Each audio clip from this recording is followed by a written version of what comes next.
determinada y el más conocedor de un determinado conocimiento, pero un profundo ignorante en el resto de los aspectos de la cultura material y espiritual, que sencillamente se sienta ante una película que se desarrolla, no vamos a poner en el siglo XV, en el siglo XIX, y ni entiende lo que está pasando, o que no tiene un contexto histórico, no sabe las relaciones sociales que existían, el tipo de... no se orienta en la vida. Para poner un ejemplo tan elemental como ver una película. De modo que lo felicito por eso. Me alegra que así sea. La pregunta formulada no es para responderla en 2 minutos. Si un químico no se pregunta mucho qué es la química y pone manos a la obra en la química, o un físico, incluso un economista, los filósofos han gastado miles y miles de toneladas de papel, imagínense cuántos bosques detrás han sido destruidos tratando de definir qué cosa es la filosofía. No estoy exagerando, miles y miles de toneladas de papel. De manera muy general yo diría que la filosofía es la historia de la filosofía. La filosofía es su historia. La filosofía es el movimiento histórico que en el mundo occidental, el llamado mundo occidental, para no meternos en las discusiones acerca de si en otros espacios existía o no filosofía, todo va a depender del concepto que se tenga de filosofía, y no por decir que no existía filosofía en tal lugar no es rebajar a nadie, existían otras formas de pensamiento tan válidas y tan interesantes que respondían a las características peculiares de esos espacios. Pero en el mundo occidental, que es el que hemos heredado, para bien o para mal, la filosofía es aquello que empezó a moverse desde el siglo VII antes de Jesús, antes de nuestra era, con el surgimiento de los primeros filósofos, que se preguntaban por el origen del universo, se preguntaban dónde estamos, qué mundo es este, cómo imaginar ese mundo en su totalidad y no en una simple parcela, y cómo imaginar el lugar de los seres humanos en él, quiénes somos, a dónde vamos, qué hacemos, cuál es el sentido de la vida, existen o no existen dioses, y si los dioses son unos o son muchos, cuáles son los valores de la cultura que nos unifican como sociedad, con qué categorías de pensamiento pensamos, cómo está estructurada la realidad, hasta llegar a definiciones del tipo de que la filosofía se ocupa del ser como tal. Cierren los ojos, imagínense qué cosa es el ser como tal. No el ser determinado que se llama pluma, ni el ser determinado que se llama botella, sino el ser como tal. Cierren los ojos. Pues en eso se entretenían los filósofos de la antigüedad y trataban de hacer una construcción del mundo. En ese momento no había lo que hoy conocemos como una ramificación bien compleja del saber, una división del trabajo al interior de las universidades, con los cuales unos se forman como médicos, nosotros como enfermeros, los terceros como ingenieros, dentro de los ingenieros un montón de especialidades, los terceros como sociólogos, antropólogos, maestros, pedagogos, etcétera, etcétera. La filosofía del griego, yo no sé cuánto tiempo hay aquí, porque todos ustedes van a hablar. La palabra filosofía del griego, ¿saben qué significa? Etimológicamente, la etimología es la ciencia que estudia el origen y la evolución histórica de las palabras. ¿Qué quiere decir filosofía? Es correcto. Filo quiere decir amor. Y Sofía es sabiduría, amor a la sabiduría. Luego Kant, Immanuel Kant, uno de los grandes pensadores de la historia, decía que él no se llamaba a sí mismo filósofo, porque eso era vanagloriarse. No, yo soy un simple aspirante a ser un amante de la filosofía, algo así decía. Y dentro de ese campo empezaron a surgir toda la diversidad de conocimientos sobre la naturaleza, sobre la realidad, sobre los seres humanos, sobre la vida en sociedad, que andando el tiempo, sobre todo a partir de los siglos XIV, XV, con el advenimiento del capitalismo en Europa, empezarían a dividirse y diversificarse como las distintas ramas del saber. Pero cuando ustedes revisan, por ejemplo, la obra de Aristóteles, ahí hay un tratado que es el Tratado del Alma. Los psicólogos biólogos buscan todo el mundo quiere buscar abuelos relevantes. Y se buscan a Aristóteles como el gran abuelo precursor de lo que hoy es la psicología, pese a que lo que él hacía era muy distinto de lo que se hace hoy. O un tratado sobre las partes de los animales. Los biólogos también necesitan tener abuelos encumbrados. Y buscan en ese tratado el origen o en las reflexiones políticas, en fin, en la diversidad de temas, ¿no? Pero la filosofía se fue moviendo en el tiempo. No ha habido, sin duda, en el plano intelectual, fuerza más poderosa en el desarrollo de la humanidad. Durante 2000 años, más de 2000 años, decir filósofo era decir sabio, era decir enciclopedista, era decir individuo universalmente formado y capaz de poner los puntos sobre las sillas en las más diversas ramas del saber. Ya ese tipo de seres humanos no existe. La especialización del conocimiento es muy grande. Ese es el Leonardo da Vinci, que al mismo tiempo que era pintor, era matemático, era físico, era de todo. Era una universalidad. Pero dentro de ese pensamiento, pese a que se procuraba algo que hoy día nos puede parecer, por lo menos aventurero, tratar de comprender al mundo como un todo. Imagínate, somos aquí una piececita que se mueve en un pedacito de tierra que le llaman la Tierra, que gira alrededor del Sol, y queremos conocer al mundo como un todo. Estamos tratando de encontrar y de definir la naturaleza de algunas galaxias que quedan cerquita de nosotros. No importa. Eso habla de la pasión del conocimiento humano, de la necesidad de estar en la vida, no solo para comer tacos y salir a pasear al cine, o con suerte a la playa si te queda cerca, sino para tener una vida plena de sentido, llena de valores, llena de propósitos realizables, con orientación social, con orientación hacia la gente, saliendo rompiendo el cascarón hueco del individuo aislado, que nos quieren vender la mayoría de los ideólogos que dominan el mundo de hoy. Y se fue aquí isolando el saber, el amor al saber, el saber como una fuerza activa, yo diría que como la principal fuerza productiva con que hoy cuenta la sociedad. ¿Qué fuerza productiva? O sea, para producir la vida, transformar la naturaleza, transformar nosotros mismos nuestras condiciones de vida más poderosas que la ciencia. Si alguien conoce una, no la diga. Y la ciencia es la naturaleza ideal. La ciencia no se toca con la mano, la ciencia no es materia, la ciencia es conocimiento, la ciencia es pensamiento. Es pensamiento que se objetiva en toda la tecnología, incluso en este microfonito que yo nunca había visto.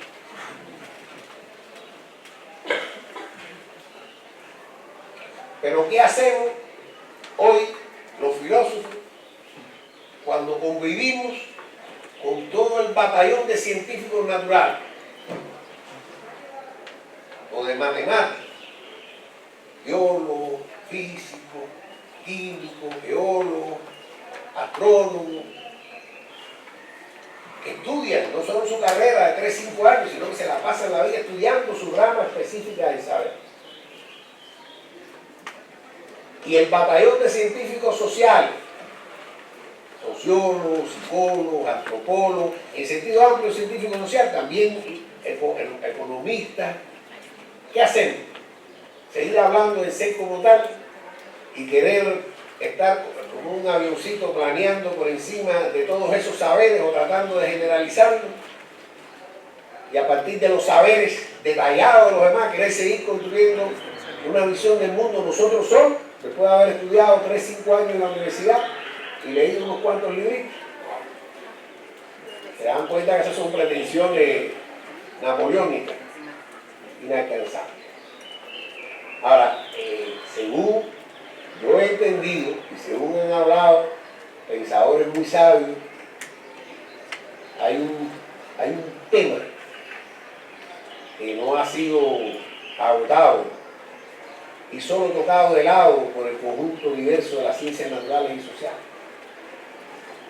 El pensamiento. Aquello la flor suprema del desarrollo de la naturaleza del universo. Aquello que nos diferencia a los animales. En los perritos vemos destellos de inteligencia. Lo sabemos perfectamente, aunque admiremos esos destellos de inteligencia, los que amamos a los animales, que ese no es pensamiento en sentido estricto, el pensamiento humano. Muchas gracias. El pensamiento, aquello que nos identifica, porque nosotros ante todo somos seres pensantes, somos hijos humanos pensantes de la naturaleza, somos cuerpos pensantes, a diferencia de los demás cuerpos de la naturaleza. El pensamiento es un atributo, algo necesario en la naturaleza, pero que no se realiza en todos sus cuerpos. Se realiza en unos cuerpos organizados de una forma tan maravillosa que miren como yo tengo cuerpos aquí de ese tipo delante. Pero nos hemos acostumbrado a mirarlos tanto que no nos asombramos de la perfección que encarnan y de todas las potencialidades que tienen cuando logran desarrollar su pensamiento. Sobre todo si es un pensamiento no repetitivo de lo que otros le aprendieron y le enseñaron, sino un pensamiento por cuenta propia. Lo que hablaba el maestro Alan acerca del pensamiento crítico. En mi concepción, la filosofía hoy tiene una misión clara, que es estudiar el pensamiento. No solo de forma abstracta, y no solo con definiciones abstractas, sino estudiar el pensamiento en la multiplicidad de formas de existencia. Existe no solo como pensamiento lógico o como pensamiento científico, existe como pensamiento religioso, existe como pensamiento político, existe como pensamiento ético, existe como pensamiento artístico o estético, como quieran llamarlo, existe como pensamiento mitológico, porque si alguien se cree que la humanidad se ha librado de las mitologías, tiene que salir nada más al campo ahí o darse una vuelta por mi país para que le tiren los caracoles. Y además nos empobreceríamos mucho si se acabaran las mitologías. Eso forma parte de la diversidad y la riqueza de la humanidad. O sea, hay un campo inmenso que nos permite ser seres conscientes, que nos permite orientarnos en cómo pensamos, cómo vivimos, qué valores tenemos, qué normas rigen nuestra conducta y contribuir a transformar el mundo en correspondencia con los ideales que nos hemos trazado. De manera rápida y mal, como dice un amigo mío, yo respondo así a qué es la filosofía, pero cuando uno responde tan rápido, responde mal. Pero bueno, me pincharon ahí, ¿no? Sí, ahora se pasó al principio mencionar, son 4 preguntas las que vamos a desarrollar después de que el doctor Rubén Sardoya haga la exposición. Vamos a abrir el espacio para una intervención por parte de la mesa, o si no hay intervención por parte de la mesa, puede ser intervención por parte de ustedes, para a ver si tienen alguna pregunta o algún comentario que hacer que responda a la cuestión que aquí planteamos. En esta ocasión, en esta pregunta va a intervenir la maestra Betsy Bravo. Hola, buenos días a todos y a todas.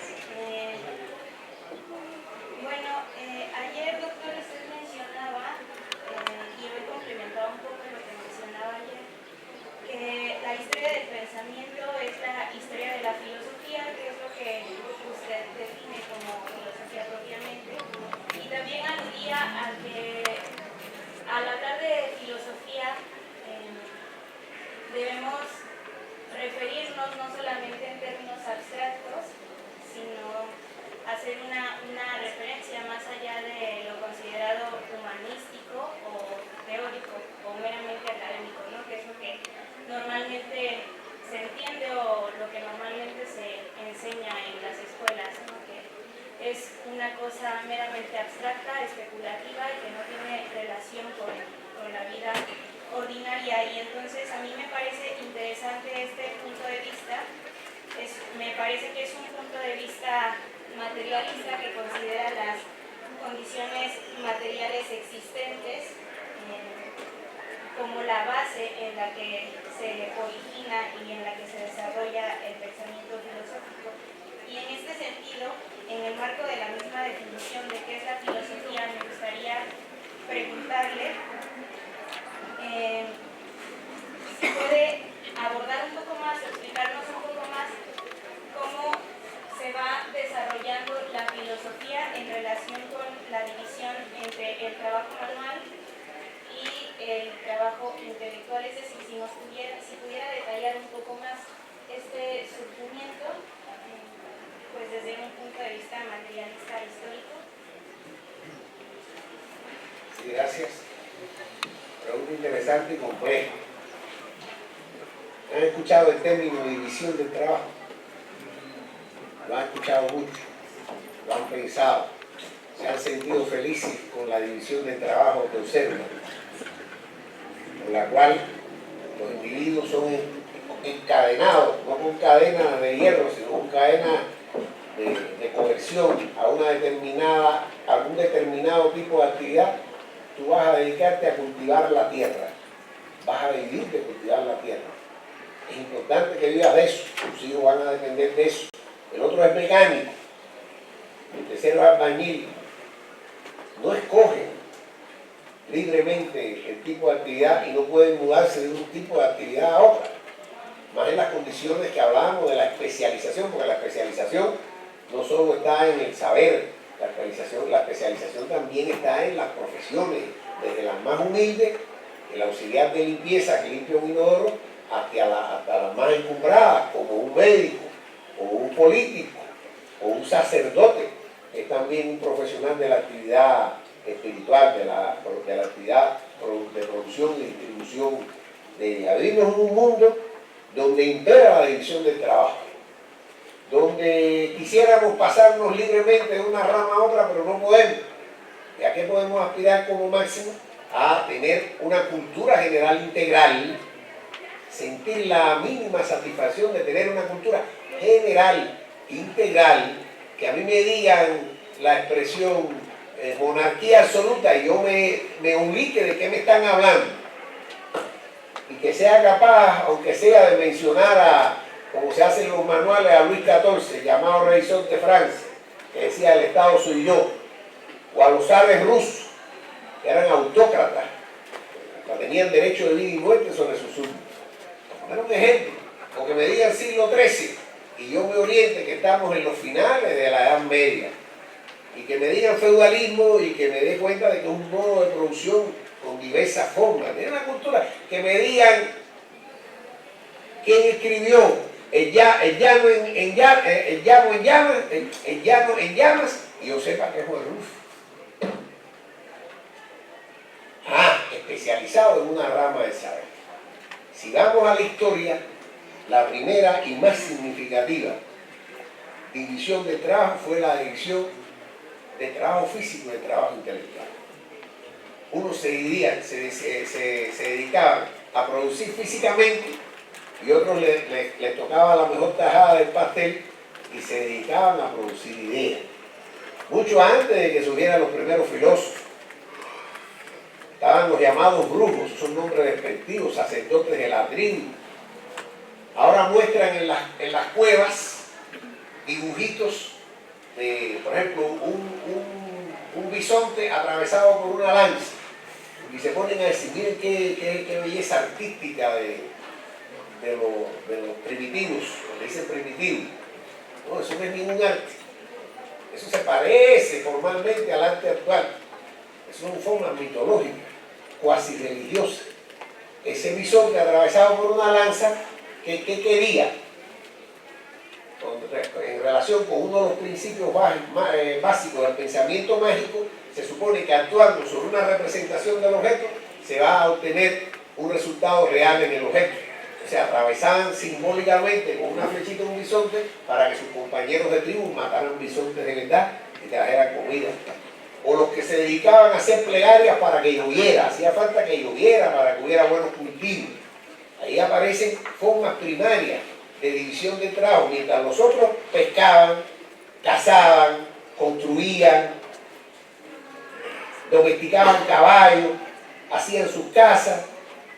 Otros se dedicaban a producir ideas que en la representación de ellos, no hay que reírse de nada, nosotros tenemos ideas 10 veces más locas que esa hoy, contribuían al funcionamiento de la...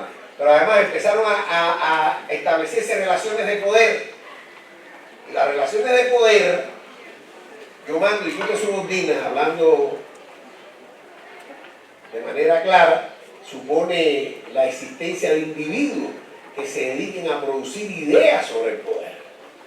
Y que, por ejemplo, con el surgimiento de las grandes religiones monoteístas digan, hay un Dios en la tierra, tiene que haber un rey, hay un Dios en el cielo, tiene que haber un rey en la tierra. Estoy simplificando para que se entienda.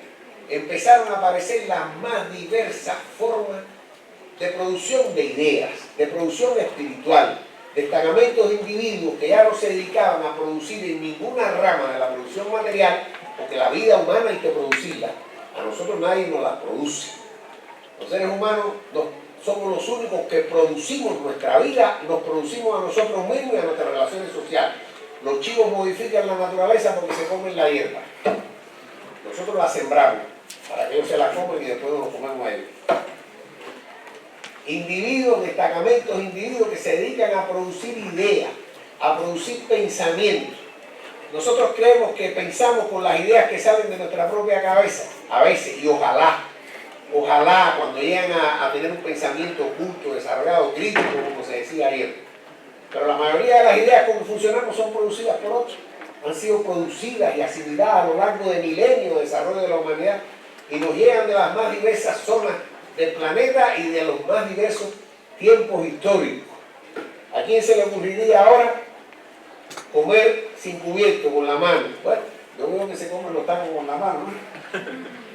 Y el pollo es universalmente aceptado que se puede comer con la mano. Pero los frijoles, unos frijoles charros no agarran la mano y haces así, con una cucharita. ¿Alguien se ha preguntado dónde apareció por primera vez una cuchara? ¿Y quién pensó en la cuchara? ¿Y qué camino tuvo la cuchara para llegar hasta nuestros días de manera universal?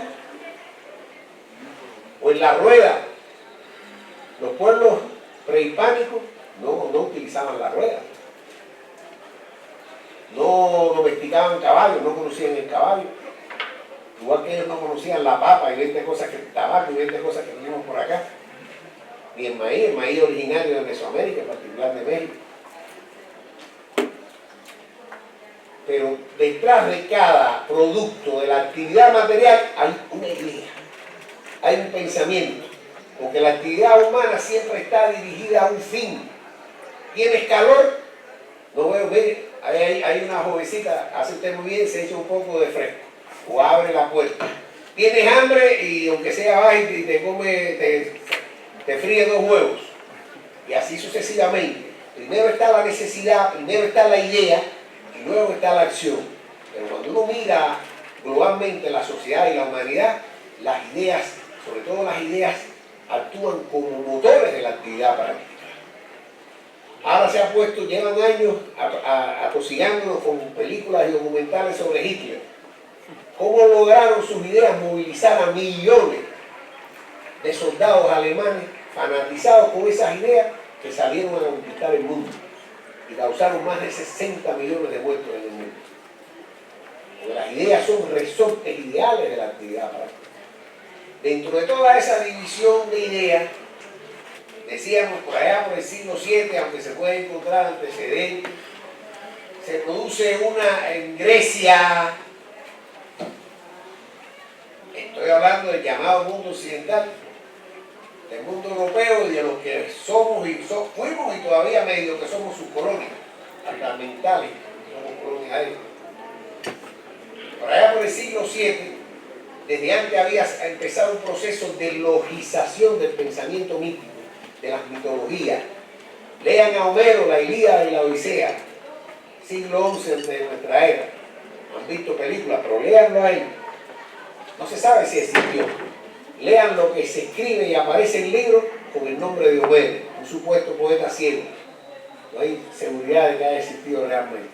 Y todo ese pensamiento mítico, más otros, fueron adquiriendo una forma lógica y dieron lugar a las primeras formas de filosofía, que ya eran una división del trabajo dentro de la actividad espiritual, dentro del sistema de producción de ideas. Una especificación de la forma en que se fueron diversificando las formas de producción de ideas. Ya en ese momento existían caciques, jefes de tribu, medio reyes, autoridades políticas claras, que son productores de ideas. O tienen gente subordinada que les produce las ideas que ellos les piden. Oigan a los políticos, más ahora en época de con cariño y respeto con los buenos políticos, más ahora en tiempo de campaña, todos los cuentos que nos hacen. Y movilizan a la gente, porque hay muchos incrédulos, pero hay otros que van detrás de eso. Oigan a los curas, con todo respeto, no todos son malos. Las historias que nos hacen. A los pastores. Oigan a los artistas. Vean sus películas lacrimógenas y otras que son buenas. O sus moconovelas.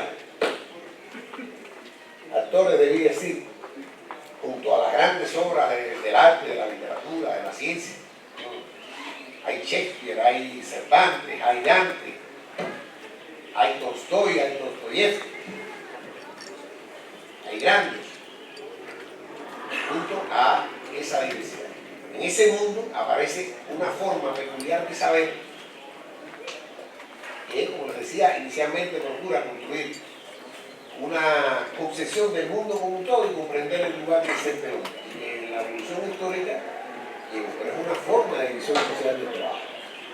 Igual que las universidades, aunque les pese, les guste o no, a los objetos que estudiamos, nos han dividido y unos son objetos y nosotros los terceros, y a los objetos les da lo mismo como los formamos nosotros en las universidades.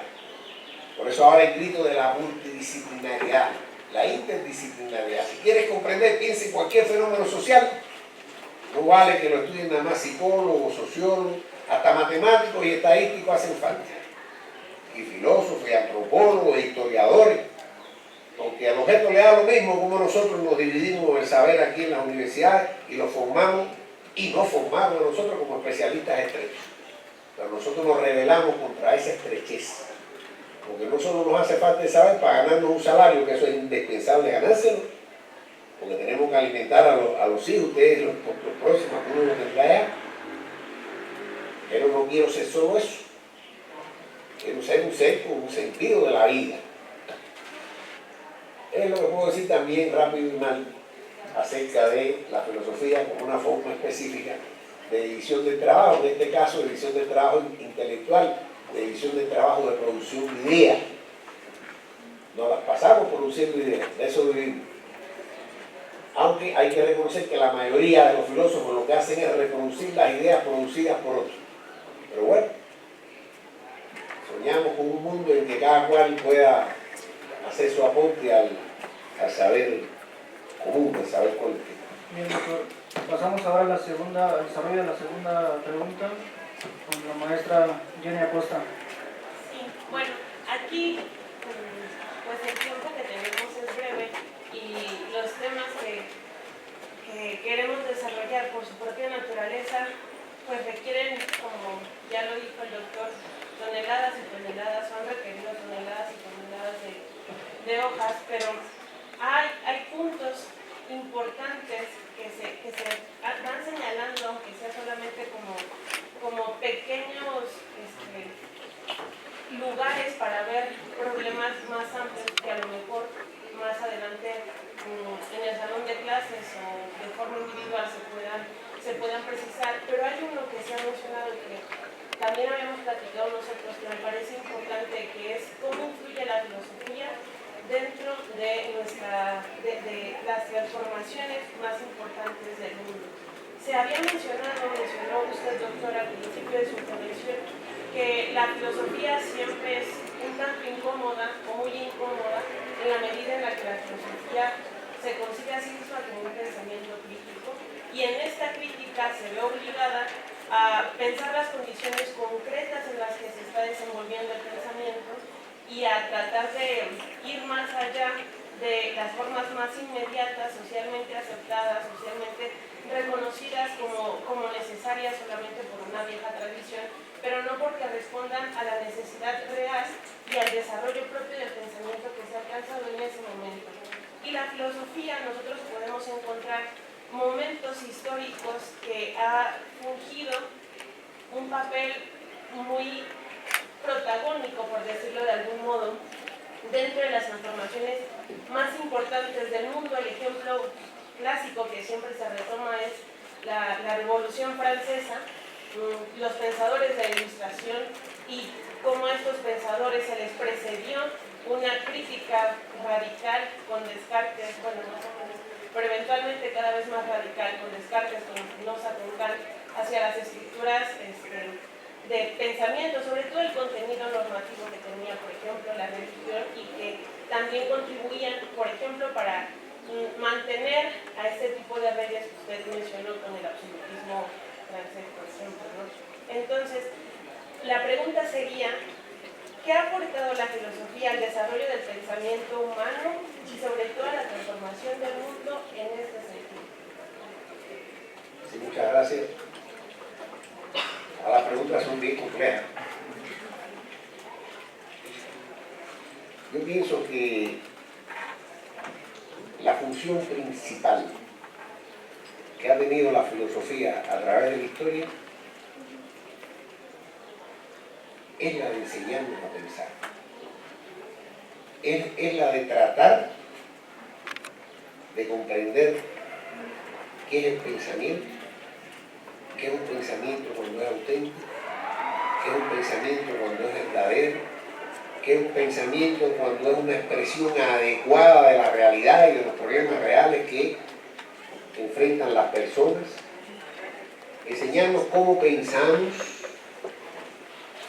a través de qué categorías, a través de qué esquemas, cuáles de estas categorías y esquemas que hemos heredado son legítimos y se adecuan a la realidad actual y cuáles son obsolescentes y obsoletos. Obsolescente es una palabra que usan los filólogos para decir que algo todavía no es obsoleto, pero está obsoleciendo. Por ejemplo, cuando yo vine por primera vez a México hace unos años, se usaba mucho cuate. Y yo veo, ya no lo veo, cuál se produce la explotación capitalista. En la medida de las posibilidades, indicación de las vías para la superación histórica de este modo de producción y como resultado la organización de los sujetos revolucionarios que habrían de ser la fuerza motriz de esa transformación. ¿Es eterno el marxismo? No. El marxismo, cuando no exista capitalismo, probablemente ya sea historia antigua,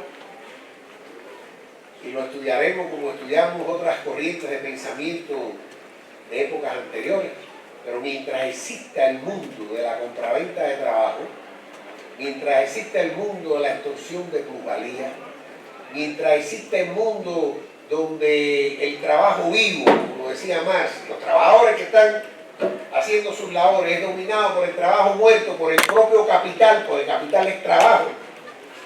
Él utilizaba esa metáfora, trabajo vivo, trabajo muerto. Mientras las relaciones sociales en general vivan enajenadas de nosotros que las producimos, nosotros creamos leyes científicas y se convierten en bombas. Hacemos conocimientos que se utilizan para oprimir. No controlamos nuestra vida y la vida se nos hace irracional. Mientras que exista una enajenación, se llama eso.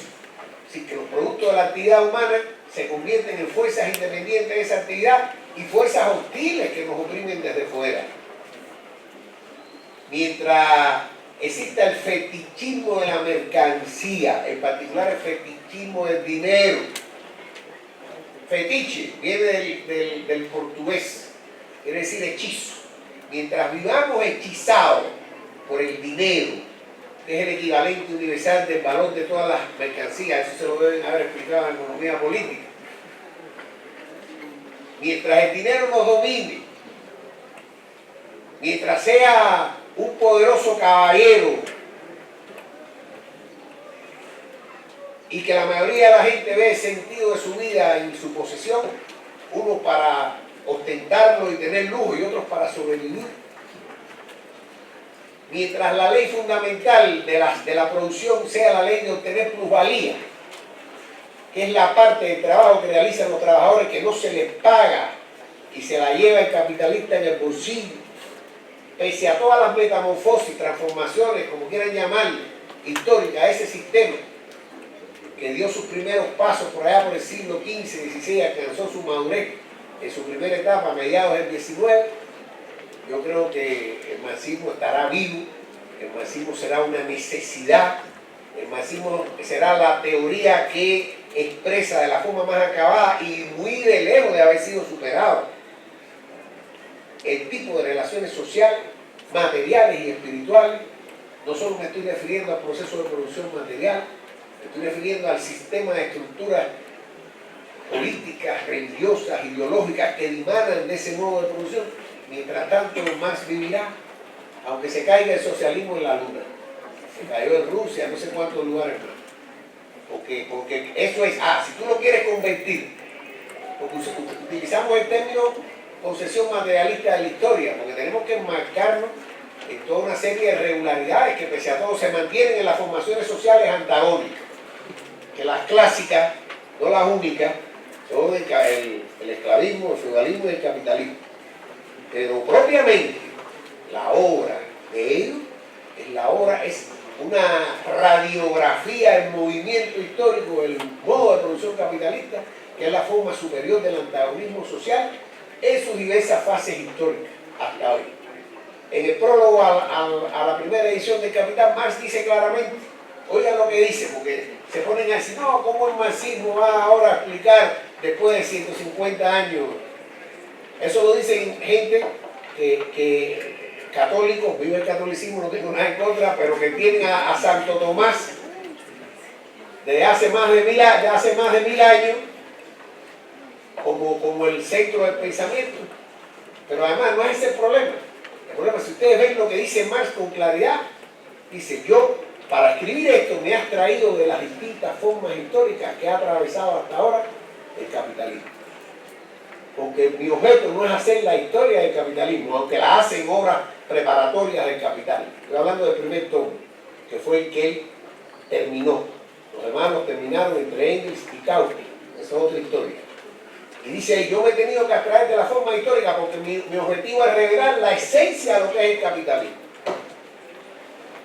No una u otra forma de capitalismo, sino entender qué es un modo de producción, qué es una sociedad cuando es capitalista. Y si ustedes me preguntan, lo que escribe Marx ahí se parece más al mundo de hoy que al mundo cuando él lo escribió. Porque él tenía una visión tan genial que era, el capitalismo era una cosa embrionaria, si se quiere. Y era un modo de producción aislado, aunque poco a poco se iba haciendo, porque no confundan sociedad con modo de producción, ni formación social con modo de producción. Aunque poco a poco se iba haciendo el modo de producción dominante, en la Europa de su época era modo de producción dominante en Holanda, en Inglaterra, en algunas zonas de Francia, en el norte de Italia, pero incluso en esos países era el modo de producción dominante porque le iba imponiendo las reglas de vida a los demás, pero era uno más entre otros modos de producción dominante que empleaba mucho más trabajo, junto al trabajo patriarcal que existía y existe todavía. Piensen en México. En México, globalmente, ni el 40% de los trabajadores trabajan en empresas capitalistas. Y si usted va a buscar índices en Oaxaca, entre el 15 y el 20%. Los demás o están en economías patriarcales de autoconsumo, o están en pequeñas producciones mercantiles, o en cooperativas. Y México es un país en América Latina de desarrollo industrial medio, de los más avanzados. Y miren lo que nos encontramos en cualquier lugar, sobre todo en el sur del país. Entonces, si me preguntan, las categorías, el modo de pensamiento que realiza Marais, las categorías fundamentales que desarrolla Marais, son tan válidas para explicar el capitalismo inglés de su época, que era el que le servía para sus mayores ejemplos, era el más desarrollado, como el capitalismo imperialista de los Estados Unidos, como el capitalismo enclenque de Haití. Lo quiero decir así bien radical para que se entienda lo que estoy diciendo. Porque el objeto de él era estudiar la esencia del capitalismo, que es una sociedad donde lo que manda es el capital, donde todos los valores humanos se subordinan hasta el capital, donde todo se compra y se vende, hasta la madre de los tomates se compra y se vende, la dignidad humana, el amor, las religiones, pidan una misa de que se la den gratis. Eso es el marxismo, el estudio, la crítica teórica, así se llama el capital, subtítulo, crítica a la economía política capitalista.